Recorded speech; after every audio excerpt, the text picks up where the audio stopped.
어제 이제 일반 요구 사항, 요걸 좀 알아봤죠. 개략적으로 얘기를 해봤어요. 그러면 이어서 5장에는 어떤 내용이 있는지 좀 알아보겠습니다. 의미기기 시험을 위한 일반 요구사항, 형식 시험. 시험의 종류는 타입 테스트, 샘플링 테스트, 대표적으로 이제 이렇게 있는데, 루틴 테스트, 이렇게 있어요. 우리가 지금 하는 시험은, 형식 시험이다. 이제 프로토타입을, 이제 대표 모델을 하나, 대표 샘플을 이제 제시해서 그 시료를 대상으로 하는 형식 시험이다. 이제 이렇게 보시면 되겠습니다. 샘플의 수는 테스트 시퀀스에 따라서 시험을 하다 보면은 이제 정상 운전을 할 때뿐만 아니라 비정상 운전을 싱글 폴트를 해야 될 때도 있기 때문에 샘플이 훼손되거나 고장나거나 할 수 있습니다. 그럴 때는 이제 해당 부품을 이제 수리한 후에 시험을 이어가거나 시험에 영향을 줄 수 있을 정도다 그러면 이제 시험을 다시 해야 되는 수도 있습니다. 상황을 봐서 했던 시험은 이제 안 할 수도 있고 이제 최악의 경우는 이제 다 해야 될 수도 있다. 그 다음에 주위 온도, 습도, 대기압. 이건 이제 시험을 하기 위한 일반 요구사항이기 때문에 주위 온도가 막 흔들리는 곳에서 하면 안 됩니다. 시험을. 25도 플러스 마이너스 5도 정도? 아마 여기 기준이 나올 텐데 5도나 3도? 플러스 마이너스 3도? 해서 이제 보통 실온에서 시험한다 이렇게 보시면 되겠습니다. 주요 온도나 습도, 대기압은 안정적이어야 한다. 대기압 같은 경우도 이제 우리나라 같은 경우는 보통 시험 장소가 이제 해발 100m가 보통은 안 넘는 지역에 이제 있는데 굉장히 높은 곳에서 시험을 하면은 시험 결과가 달라집니다. 그래서 대기압도 영향을 주기 때문에 몇 킬로파스칼인지 이제 고도별로 이제 그게 나와 있으니까요. 확인을 해야 됩니다. 그다음에 습도도 너무 습도가 높거나 낮으면 시험에 영향을 줄 수가 있습니다. 습도도 극한으로 이렇게 돼 있지 않는 평상 운전이 가능한 그런 습도이어야 한다. 기타 조건. 그 다음에 5.5절 전원 전압, 전류의 종류, 전원의 특성, 주파수. 전원 전압은 이제 상용 전원이 이제 거의 대부분이죠. 우리나라 같은 경우는 220V, 그리고 미국 같은 경우는 120V가 많죠. 240V도 있고, 일본 같은 경우는 110V, 220V가 이제 같이 혼재되어 있기도 하고요. 중국 같은 경우는 230V, 유럽도 230V인데, 중국도 아마 50Hz를 쓰는 것 같은데, 주파수가 이제 다를 수 있습니다. 전압은 같은데. 전류는 대부분 이제 상용 전원을 쓰면은 AC가 될 거고요. DC 외부 배터리를 사용하거나, 내부 전원 장치, 내부 배터리를 사용하거나, 여러 종류의 그 전원 소스가 있을 수 있습니다. 전원의 특성. 전원도 이제 같은 240V를 써도, 이제 라이브 뉴트럴 해서 이제 단상의 240V일 수도 있고, 120 해서 이상의 중앙 탭을 보호 접지로 쓰는 그런 경우도 있을 수 있어요. 그래서 전원의 특성은 일단 몇 상을 쓰느냐, 단상이냐, 2상이냐, 3상이냐, 다음에 TN 파워냐, TT 파워냐, IT 파워냐, 이런 식으로 이제 나눕니다. 전원 형태, 특성. 그다음에 5.6 수리 및 변경. 이제 요게 이제 아까 샘플의 수하고 좀 연관이 있어요. 그러니까 수리를 해서 시험을 속게할 수도 있고, 일부 변경해서 시험을 속게할 수도 있고, 시료 자체가 바뀔 수도 있습니다. 다른 시료로. 그래서 수리 및 변경에 관한 시험할 때 이제 일어날 수 있는 일이거든요. 일반적으로. 그래서 이제 여기 일반 요구사항에다가 지금 넣는 거죠. 그 다음에 습도 전처리. 참, 여기 이제 스타 표시 있잖아요. 별 표시. 요거는 이제 부속서 A에 그 이제 판단 근거, 이런 이제 요구사항이 나오게 된 어떤 계기라든지 근거 또는 이제 부연 설명 이제 그런 것들이 써 있습니다. 안내서 역할을 합니다. 부속서 A가. 그래서 이 습도 전처리에 대해서 부속서 A 5.7절을 가보면 subclause 5.7에 가보면 이제 좀 더 자세한 설명이 되어 있습니다. 습도 전처리는 이제 예를 들어서 이제 전기안전 시험 중에 뭐 내전압, 누설전류 뭐 대표적으로 이제 이 두 가지 시험이 있는데 또 전처리를 하기 전에 25도 93% 48시간 이렇게 이제 전처리 하기 전에 누설전류를 재보죠. 그리고 이렇게 전처리한 후에 똑같이 한번 더 잽니다. 아무래도 이제 습도 전처리 된 상태, 그러니까 습도가 머금은 상태에서 내전압이나 누설전류가 더 워스트한 케이스다라고 봐야 될 거예요. 해서 이제 다 전후로 시험을 하게 돼 있죠. 그래서 습도 전처리도 중요합니다. 시험 순서. 그렇죠. 이제 요 시험 순서도 이제 여기에 뭐 5절, 6절, 7절, 8절 쭉 있지만 이제 일반적으로 이제 이 절을 따라서 이렇게 시험을 하면은 되는데 순서를 바꿔가면서 해야 될 때가 있어요. 뭐 예를 들어서 라벨을 이제 뭐 석유에다 15초, 물에다 15초 이렇게 문질러 보는 시험이 있단 말이에요. 7장에서. 근데 이제 이걸 7장에서 뭐 처음부터 시험하고 다른 시험을 하느냐? 이제 그러지는 않고요. 11절이나 이런 8절의 이제 정기 시험이나 이런 시험을 다 거쳐서 충분히 열화된 상태에서 라벨에 석유를 문질러 보는 거죠. 물도 문질러 보고. 7절 내용이지만 맨 나중에 하는 시험인 거예요. 그러니까 이렇게 시험 순서가 바뀔 수 있다. 상황에 따라서는. 의심나는 경우에는 뭐 추가 시험도 해볼 수 있는 거거든요. 그러니까 시험 순서가 좀 바뀔 수 있습니다. 그 다음에 장착부 및 접촉 가능 부분의 결정.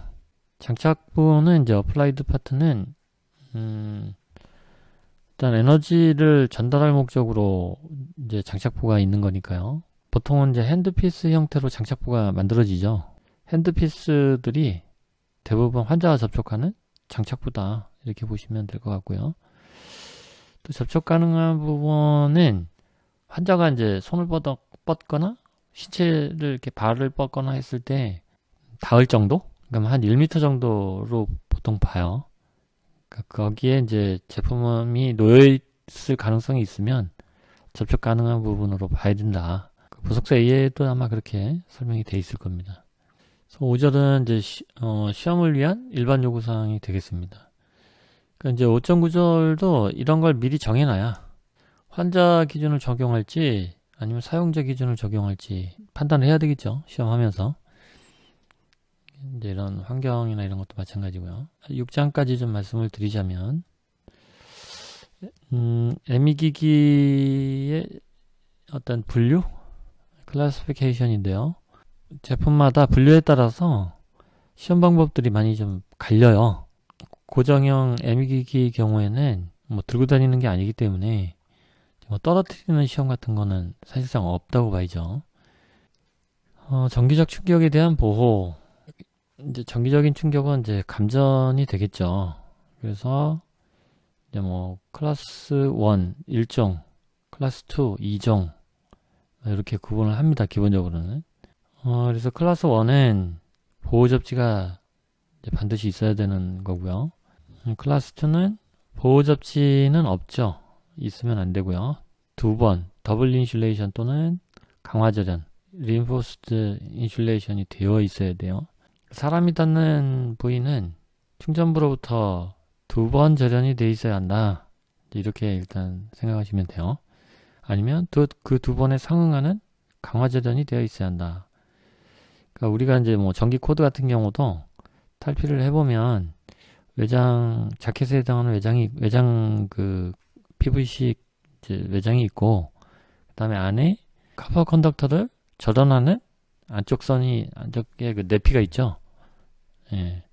그러니까 외피가 한번 절연해주고, 내피가 이제 한번 더 절연해주는 그런 형태가 돼야 합니다. 사람 손이 닿는 케이블을 지금 예를 들어서 설명을 했는데, 뭐 제품 외함에 사람 손이 닿아도 마찬가지입니다. 두 번 절연이 안쪽 그 충전부로부터 두 번 절연이 돼 있거나, 그게 어려운 부분은 이제 보호 접지를 써서 사람 손이 금속 외함에 닿더라도 금속 외함이 내부적으로 쇼트가 났을 때 과전류를 보호 접지로 이제 바이패스 시켜서 뭐 퓨즈나 아니면 차단기를 끊어서 전원을 차단하는 그런 보호 장치가 돼 있어야 됩니다.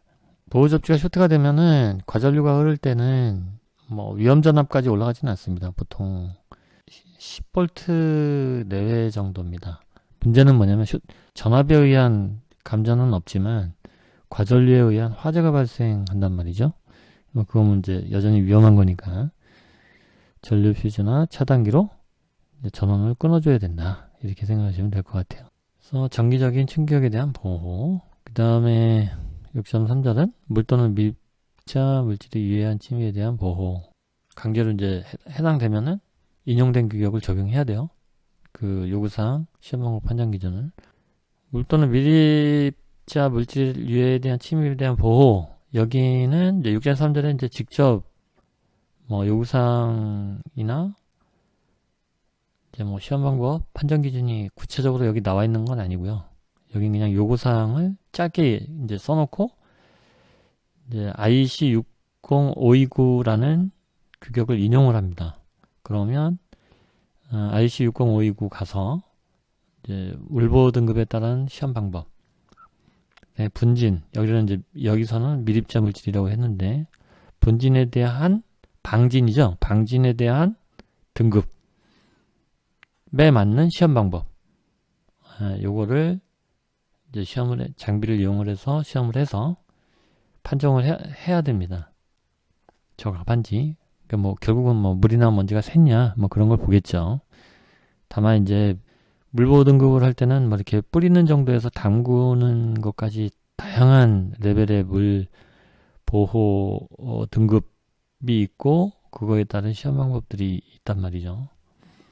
물론 이제 밀입자 물질에 대한 등급도 나눠져 있고요. 그 다음에 멸균 방법. 이제 멸균, 이제 여기 분류에 왜 이렇게 멸균 방법에 대해서 나왔냐. 이제 멸균을 하는 게 제품 전체적으로 제품 시험을 하는데 영향을 줍니다. 멸균 방법에 따라서. 그러니까 뭐 예를 들어서 알코올로 하거나 오토클레이브, 그러니까 이제 멸균 그 장치에다가 넣고 이제 멸균을 하면은 그 굉장히 좀 뭐 열악한 상태로 이제 멸균을 하게 되죠. 제품 입장에서는 이오가스로 이제 멸균을 해야 되는 경우도 있고, 멸균하는 방법이 우리 시험 결과에 영향을 주더라. 그러니까 그 멸균하는 방법을 명확하게 하는 거는 꼭 필요한 얘기가 되죠. 심지어는 이제 누설 전류를 잴 때에도 영향을 줍니다. 정기적인 시험에서도. 6.5절은 산소 과잉 환경에서 사용하기 위한 적절성. Oxygen Enrichment Environment가 많이 있습니다. 그 의료기기 중에는 뭐 산소 발생기 같은 경우도 마찬가지고요. 이런 것들이 발생을 할 경우에 20%, 21% 넘는 상태로 뭐 의료기기 내에서 잔존할 수 있기 때문에 싱글 폴트 포함해서 그렇게 되면은 이제 뭐 화재라든지 폭발이라든지 그런 이제 안전에 저해되는 이벤트가 일어날 수 있기 때문에 이런 환경이 있냐 없냐 되게 중요하죠. 시험하기 전에 확인을 해야 되겠죠. 정기적 충격에 대한 보호가 클래스 1이냐 클래스 2냐에 따라서 시험 방법이 갈리는 것처럼 또 뭐 IP 등급이 이제 있냐 없냐에 따라서 갈리거나 또 멸균 방법이 특별하냐 안 하냐에 따라서 시험 방법이 바뀌기도 하니까요. 산소도 마찬가지입니다. 그 다음에 6.6절 가동 모드. 가동 모드는 이제 이건 또 필수 성능하고 좀 관련이 있는데요. 구동부가 이제 뭐 대기 상태에 있을 수도 있고, 이제 동작하더라도 낮은 단계에 있을 수도 있고, 높은 단계에 있을 수도 있고요. 시험은 이제 전격 입력만 보더라도 쉽게 이제 우리가 100V 전원을 받아서 시험을 한다. 그러면 뭐 플러스 마이너스 10%, 다시 말해서 90V에서 110V까지 안전성을 확인을 하잖아요.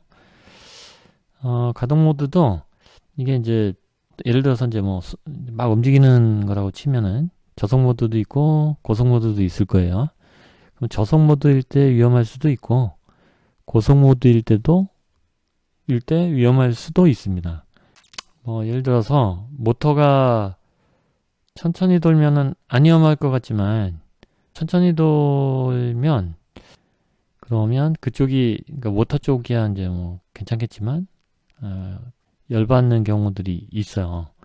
예를 들어서 이제 모터가 천천히 돌아가면 옆에 있던 히터를 식혀줘야 되는데 전압이 좀 떨어지면은 모터가 천천히 돌죠. 근데 이제 히터는 뭐 계속 열이 납니다. 열이 쌓이죠. 그걸 이제 모터가 잘 못 불어주면 결국은 과열이 되는 거죠. 불이 나는 거죠. 그러니까 가동 모드는 그러니까 천천히 돌 때 그리고 빨리 돌 때도 이제 물론 빨리 돌 때는 냉각은 잘 시켜주겠지만은 날개가 깨진다던가 그러면은 이제 비산되거나 해서 이제 사람이 다치거나 그럴 수 있으니까 그래서 저속일 때 고속일 때 다 봐야 된다는 거죠. 또 이제 히터도 낮은 온도에서 높은 온도에서 그러니까 낮은 온도에서 어떤 퍼포먼스가 안 나와서 성능적인 문제가 생길 수도 있는 거니까요.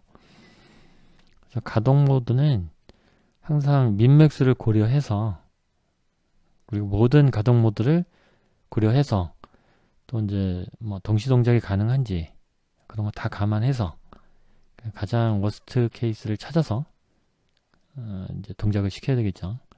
오늘은 5장, 6장에 대해서 좀 개략적으로 말씀을 드려봤습니다. 오늘 여기까지 하도록 하겠습니다.